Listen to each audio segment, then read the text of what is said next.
बिस्मिल्लाहिर्रहमानिर्रहीम। अस्सलाम वालेकुम नाज़रीन, आप यूट्यूब चैनल देख रहे हैं, मैं इमरान खान हूँ। नाज़रीन, पाकिस्तान की मीडिया पे खबरें चल रही हैं और हैरान कुन खबरें चल रही हैं। खबर ये चल रही है कि पाकिस्तान तहरीक इंसाफ की जो लीडरशिप है वो खैबर पख्तूनख्वा की हुकूमत जो है वो मिलकर बाकी जमातों के साथ मुकाबला करेगी इमरान खान साहब के नज़रियाती कारकुनों का। एक अजीब सूरत हाल बन गई है ना।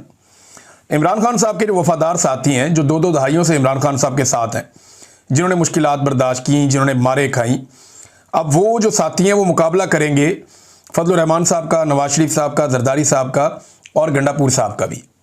यानी हैरत हो रही है कि जिनसे लड़ना था पाकिस्तान तहरीक इंसाफ ने, वो उनके साथ मिलकर अपनी पार्टी से लड़ेंगे। ये खबरें मीडिया पे चल रही हैं और लगातार मीडिया पे इस किस्म की खबरें चलाई जा रही हैं।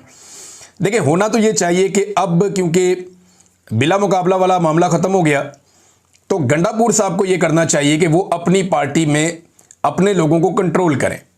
देखिए, यहाँ पे एक टेस्ट है ना, एक बहुत बड़ा इम्तिहान भी है।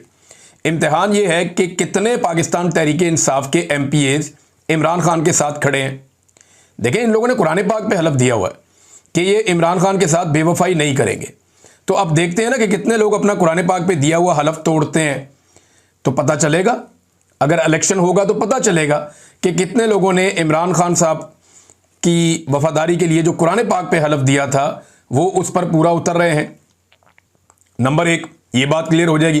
फिर अली अमीन गंडापुर की कितनी ग्रिप है अपनी पार्टी पे, अपनी हुकूमत पे, ये मामला भी एक्सपोज हो जाएगा। क्योंकि अपोजिशन बार बार ये दावा करती है कि ये सारे आज़ाद उम्मीदवार हैं, हम किसी वक्त भी इन्हें तोड़कर खैबर पख्तूनख्वा की हुकूमत तब्दील कर देंगे। अब अपोजिशन का ये जो दावा है, इसमें कितनी हकीकत है ये भी पता चल जाएगा, तो मामला सारा एक्सपोज हो जाएगा। अब ये वही फजल रहमान साहब हैं कि इमरान खान साहब की रिहाई के बारे में भी गंडापुर साहब इनके साथ मिलना नहीं चाहते। यानी गंडापुर साहब इस फजल रहमान साहब के साथ चलना ही नहीं चाहते, चाहे इमरान खान साहब की रिहाई की तहरीक क्यों ना हो। लेकिन देखिए, इसी गंडापुर के साथ मिलकर जो सेनेट की नशिस्तों का जो मुनाफा बख्श धंधा है, उसमें मिल बैठना कोई बुरी बात नहीं है। हैरत हो रही होगी आपको, लेकिन ये सियासत है और ये सियासत नॉर्मली ऐसी होती है। हम सहाफ़ी होने के बावजूद हैरान हो जाते हैं। तो आप लोग तो ये मुझे अच्छी तरह याद है कि एक दफ़ा डॉक्टर और पंजाब हुकूमत बहुत लड़ रहे थे आपस में, मरीज फौत होना शुरू हो गए इनकी लड़ाई में। मीडिया रिपोर्ट करता था पुलिस लड़ रही है डॉक्टरों से, डॉक्टर पुलिस को मार रहे हैं, पंजाब हुकूमत के आपस में दस्तों गिरेबान है। थोड़े दिन के बाद इनकी सुलह हो गई। दोनों ग्रुपों की जब सुलह हुई, वो भी डॉक्टरों का एक सियासी ग्रुप था, तो हमने वहाँ पर सवाल किया कि जो मरीज फौत हो गए उनके लिए जिम्मेदार कौन है। तो राणा सनाउल्लाह साहब ने कहा जी उनके लिए जिम्मेदार मीडिया है, मीडिया का कसूर है जो बंदे मर गए अस्पतालों के अंदर, जो मरीज मारे गए। तो ये सियासत के सीने में दिल नहीं होता, ये किसी तरफ भी चल पड़ते होते हैं। और यही अली अमीन गंडापुर साहब जो है फजल रहमान साहब को, जरदारी को, नवाज शरीफ को, इन लोगों को जिम्मेदार समझते हैं पाकिस्तान के मसाइल के लिए, और आज इन्हीं के साथ बिला मुकाबला इलेक्शन में जाना चाहते हैं। और बिलाखिर जो पाकिस्तान तहरीक इंसाफ के लोग जो बगावत कर गए हैं अपनी लीडरशिप से, और वो ये कह रहे हैं कि इमरान खान के नज़रिए के खिलाफ हम नहीं जा सकते। मैं आज इमरान खान साहब की एक तकरीर सुन रहा था, किसी ने मुझे क्लिप भेजा हुआ था, और वो ये कह रहे थे कि मैं ऐसे ख़त्म नहीं हो सकता, PTI तब तक ख़त्म नहीं होगी जब तक कि PTI का नज़रिया ख़त्म नहीं होगा। और साथ में वो ये कह रहे थे कि जो गरीब आदमी है उसे आगे आना होगा, मिडिल क्लास को आगे आना होगा। ताकत के बलबूते के ऊपर जो लोग सियासत करते हैं वो गलत है। आप ताकत के बलबूते के ऊपर और पैसे के बलबूते के ऊपर आप तब्दीली नहीं ला सकते। यानी वो आप एक शॉर्टकट आपको मिल जाता है, तो आप शॉर्टकट, कोई शॉर्टकट नहीं होता कामयाबी का, वो शॉर्टकट अजीज बन जाता है। ये भी उन्होंने बात कही थी उस तकरीर में।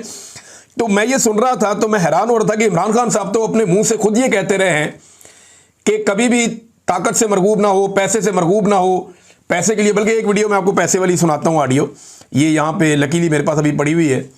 तो इमरान खान साहब की जो पैसों के हवाले से एक ऑडियो है, जरा ये सुने आप। सब मेरे नौजवान आज मेरी बात याद रख लेना, बड़े बड़े मैंने लोगों को देखा कि पैसे के पीछे भाग भाग के अपनी जिंदगी तबाह की। बड़ा पैसा कहीं उन्हें बना के अपने बच्चों के लिए छोड़ा, उस पैसे ने बच्चों को तबाह कर दिया। पैसे से याद रखें कि कभी पैसे से इस्तेमाल ना हो, पैसे को इस्तेमाल करना सीखें। ये जनाब इमरान खान साहब कह रहे थे कि पैसे को इस्तेमाल करना सीखें, पैसे से इस्तेमाल ना हो। अब जो लोग सेनेट में आ रहे हैं उनमें 4 उम्मीदवार ऐसे हैं जो हर पार्टी ने एक उम्मीदवार डाला हुआ है। उसका अगर कोई आप एक खूबी उसकी निकालें तो वो पैसा है। अमीर मुकाम के पास क्या है? पैसा है। उनके बेटे आ रहे हैं सेनेट में, सेनेटर तलहा महमूद के पास क्या है? पैसा है, पीपल्स पार्टी से आ रहे हैं। दिलावर खान क्या है जी? पैसा है। फजल रहमान साहब सपोर्ट कर रहे हैं। एक उनकी पार्टी और एक मिर्जा अफरीदी, इनका क्राइटेरिया क्या है सिलेक्शन का? पैसा है। और क्या है? क्या इन्होंने कोई कुर्बानी दी, कोई नजरिया है, कोई वफादारी इन्होंने निभाई, या कुछ इन्होंने करके दिखाया? कभी मार खाई हो जैसे बाकी लोगों ने सबने खाई, तकालीफ बर्दाश्त की, हथकड़ियां लगी उन्हें, उनकी फैमिलियां अजियत में रही, भागे रहे अपने घरों से। तो ये सारी सूरत हाल में इन लोगों को बिल्कुल भी नजरअंदाज ही कर दिया गया बेचारों को। तो इनका जो क्राइटेरिया वो तो पैसा है। इमरान खान साहब कुछ और कह रहे हैं, पार्टी का फैसला कुछ और बता रहा है। अगर ये 92 वोट जो पाकिस्तान तहरीक इंसाफ के हैं, अगर ये नहीं पड़ते पाकिस्तान तहरीक इंसाफ के उम्मीदवारों को, तो एक चीज तो साफ हो जाएगी कि पाकिस्तान तहरीक इंसाफ के अंदर गद्दार मौजूद हैं या एमपीएस ऐसे मौजूद हैं जो कहीं और वोट डाल रहे हैं या अपना वोट बेच रहे हैं। तो चले कम से कम कौम को यह तो पता चले कि अगर ये 92 हैं तो इनमें से कितने ऐसे हैं जो पूरी ताकत से इमरान खान और उसके नजरिए के साथ खड़े हैं और ये अपनी पार्टी को, और ये 92 के 92 वोट अगर डल जाते हैं ना पाकिस्तान तहरीक इंसाफ को, याद रखिएगा जनरल नशिस्तें 4 ये लेना चाह रहे थे, इनको 5 मिल जाएंगी। लेकिन लोग कहते हैं कि 23 बिक जाएंगे, कोई कहता है 20 बिक जाएंगे, कोई कहता है 19 बिक जाएंगे। बहरहाल देखते हैं कितने बिकते हैं। जो बिकेगा उसने भी एक दिन मरना है, जो नहीं बिकेगा उसने भी एक दिन इस दुनिया से जाना है। जाना तो सारों ने और हिसाब भी सारों ने देना है। तो बिकने वाला भी अपने रब के सामने खड़ा होगा और जो नहीं बिकने वाला है वो भी अपने रब के सामने खड़ा होगा। जो अपना ईमान बेचेगा, अपना हलफ तोड़ेगा, वो भी रब के सामने खड़ा होगा, और जो नहीं तोड़ेगा वो भी अपने रब के सामने खड़ा होगा। वो क्या हालत हो रही थी उसकी एहराम के अंदर, जो तफ्तीशी ऑफिसर है वो जो गया हुआ है, एक गवाह जो वहां पे हलफ नहीं ले रहा था कि मुझ पे अल्लाह का कहर नाजिल हो अगर मैं झूठ बोलूं, तो वो ये बात कहने के लिए तैयार नहीं था। एहराम में वहां पे मौजूद था, वो हरम में या मक्का में, तो वो ये बात नहीं कह पा रहा था, खौफजदा था, डरा हुआ था। अभी तो सिर्फ मक्का पहुंचे, जब अल्लाह के हुजूर पहुंचेंगे तो सोचे क्या होगा। तो कोई भी चीज करने से पहले कम से कम ये जरूर सोचें कि मेरा रब क्या सोचेगा। देखिए, मैं इनके आईएसआई के पास से मेरे से झूठी गवाही मांगते थे ना, ये कहते थे झूठी गवाही दो, झूठी गवाही दो। इनको इमरान खान के खिलाफ एक झूठी गवाही चाहिए थी और एक इनको चाहिए थी फैज हमीद जर्नैल के खिलाफ झूठी गवाही। तो मैंने कहा जी फैज तो मैं कभी मिला ही नहीं और इमरान खान से मैंने कोई इंस्ट्रक्शन नहीं ली, जो मैंने किया मैंने खुद ही किया। तो वो मेरे खाते आप डाल दें, मैंने किया, मैं जिम्मेदारी उसकी कबूल कर रहा हूं। दूसरा, वो नवाज शरीफ के लिए सपोर्ट मैंने एक दिन एक ऑफिसर को यह कहा था कि अल्लाह ताला ने कुरान पाक में भी हुक्म दिया, मैं झूठी गवाही नहीं दे सकता, मैं अपने अल्लाह को क्या मुंह दिखाऊंगा। तो आपको यह बात अपने दिमाग में रखनी चाहिए और आपको रखनी पड़ेगी, वरना हम सब नहीं पेश होना अपने रब के आगे, तो ये जवाब देना बहुत मुश्किल हो जाएंगे। अब ये जो 92 लोग हैं, इनका बहुत बड़ा इम्तिहान है, अली अमीन गंडापुर का बहुत बड़ा इम्तिहान है कि वो अपनी पार्टी के साथ खड़े होते हैं या मीडिया की खबरों के मुताबिक वो पीडीएम की जमातों के साथ मिलकर अपनी पार्टी के नजरियाती जो कारकुन है इमरान खान के पुराने साथी, उनके खिलाफ एक महाज खड़ा करते। देखते क्या होता है। लेकिन इन लोगों ने साबित कदमी से मुसीबत में डाल दिया सारों को और पीछे हटने के लिए तैयार नहीं है। नाज़रीन, 9 मई के ऊपर बड़े बड़े सवालात खड़े हो गए, बहुत बड़े बड़े सवालात। यानी अगर 9 मई एक सच्चा मुकदमा है या 9 मई के बारे में जो कुछ भी कहा गया वो सच है, तो फिर झूठे गवाहान क्यों सामने आ गए? ये गवाहान हर चीज में झूठे साबित हो रहे हैं। एक बंदा जो तफ्तीश कर रहा है वो वहां का है ही नहीं जहां की तफ्तीश कर रहा है। एक बंदा जिस चीज की तफ्तीश कर रहा है उस जगह पे कभी गया ही नहीं। जो बंदा गवाही दे रहा है वो उस मुकाम पे कभी मौजूद ही नहीं था जहां गवाही दे रहा है, और लॉजिकली वहां मौजूद हो भी नहीं सकता, वो तो छुट्टी पे घर गया हुआ था। यानी और डंडे 30 दिन के बाद सड़क से बरामद हो रहे हैं, शेरपाव ब्रिज से, कि ना हमने 30 दिन बाद वहां से जाके डंडे उठा लिए, वहां रेगुलर सफाई होती है, फिर भी डंडे वहां से बरामद हो रहे हैं 30 दिन के बाद। ऐसी ऐसी बोंगियां और ऐसी ऐसी चीजें हैं इस सारे मुकदमे के अंदर कि बंदा हैरान रह जाता है। फर्क हुआ है सारे मुकदमे।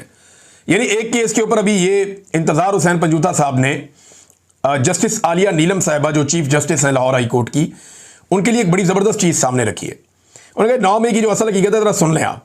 सरगोदा के एक केस में 3 मुल्जिमान तारक, हमजा और जफरुल्ला, इन पर एक जैसा इल्जाम था। तारक और हमजा ने प्रेस कॉन्फ्रेंस करके तहरीक इंसाफ को छोड़ दिया, जबकि जफरुल्ला डट गया, उसने इनकार कर दिया।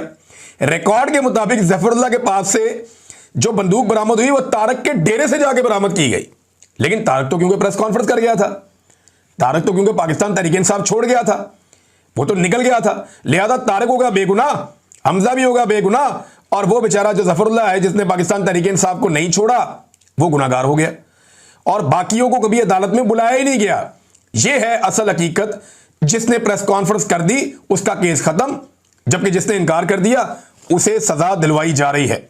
यह है जनाब सूरत हाल। अच्छा, जिस तरह का ये 9 मई के मुकदमे उलट गए हैं ना, आप फर्ज करें एक जुमला या कोई एक ऐसा फैक्ट मिल जाता नवाज शरीफ को जब नवाज शरीफ पे मुकदमे चल रहे थे, या मरियम नवाज को एक छोटा सा फैक्ट मिल जाता, या जरदारी को एक छोटा सा फैक्ट मिल जाता, उसके अपने केस के दौरान जो एक मजबूत फैक्ट बन जाता या उसको उसका फायदा हो रहा होता, तो पाकिस्तान में इनकी जमातों ने जमीन आसमान एक कर देना था, जमीन आसमान के कलाबे मिला देने थे। इनसे सवाल कोई होना था, इन्होंने जवाब ये देना था। इन्होंने हर जगह पे, हर फोरम के ऊपर इस आवाज को उठाना था, इंटरनेशनली, नेशनली, हर जगह पे इन्होंने इस इशू पे बात करनी थी। लेकिन पाकिस्तान तहरीक इंसाफ को इतनी बड़ी कामयाबी हुई है, इसको अल्लाह ताला की आप मदद कहेंगे ना, कि मुकदमात बनाने वालों में इतना तकब्बुर था और वो इतने अपनी ताकत में बदमस्त थे कि उन्हें इस बात का ख्याल ही नहीं रहा कि मुकदमा बनाते हुए किन चीज़ों का ख्याल रखना है। उन्होंने ऐसे भोंडे अंदाज में मुकदमात बनाए और ऐसे फारग मुकदमात बनाए और ऐसे गवाह और मुद्दई खड़े किए कि सारा मामला ही फारग हो गया। आज 9 मई का बयानिया जबरदस्त हो गया है, लेकिन पाकिस्तान तहरीक इंसाफ इस पर आवाज़ उठाने को तैयारी नहीं। ओ भाई निकलो, इसके ऊपर प्रेस कॉन्फ्रेंस करो, बैठो, इस पर बात करो। उन्हें मुसीबत पड़ी हुई है कि मिर्जा अफरीदी को हमने सेनेटर कैसे बनवाना है। पता नहीं किधर से उनको ऑर्डर आ गया कि मिर्जा अफरीदी को हमने सेनेटर बनाना है, बाकी सब कुछ जाए भाड़ में। लीडर जेल में सड़ रहा है, उसकी बुरी हालत कर दी है, उसकी बहन बता रही है, बाकी लोग बता रहे हैं कि इमरान खान को लगातार विक्टिमाइज कर रहे हैं। वो एक स्टेटमेंट इमरान खान साहब का वायरल हो रहा है, इसमें वो कह रहे हैं कि जानवरों से बदतर मुझसे सलूक किया जा रहा है, जहां मुझे रखा हुआ है जो मेरे साथ ये कर रहे हैं, और लगातार कर रहे हैं। और ये करके हासिल क्या करना चाहते हैं, ये एक बड़ी अजीब बात। एक तो पाकिस्तान तहरीक इंसाफ को इस पे बोलना चाहिए था बतौर अपोजिशन जमात। जितनी बड़ी कामयाबी इमरान खान को मिली थी, वो सुरखरू हो गया था इस मामले में, लेकिन बोले नहीं इस पे। अब दूसरी तरफ जनाब, जो लोग इमरान खान के साथ ये कर रहे हैं ना, वो क्या समझते हैं कि इससे वो इमरान खान को गिरा लेंगे या कमजोर कर लेंगे। मैं आज इमरान खान का एक स्टेटमेंट सुन रहा था, ये स्टेटमेंट भी आप सुने। अच्छा, इनके साथ जरा म्यूजिक लगे हुए हैं, स्टेटमेंट्स के साथ थोड़ा बर्दाश्त कर लीजिएगा। ये वाले पहले वाले के साथ तो बहुत ज्यादा लगा हुआ था। ये जरा एक और स्टेटमेंट इमरान खान का सुनिए। इस स्टेटमेंट को पाकिस्तान की एस्टेब्लिशमेंट ने हल्के में ले लिया। उन्होंने सोचा कि शायद सारे ही बोलते हैं, ये भी बोलता है, लेकिन इमरान खान ने जो कहा वो करके भी दिखाया। जरा स्टेटमेंट सुने आप। आज तक मैं कभी किसी के सामने झुका हूं,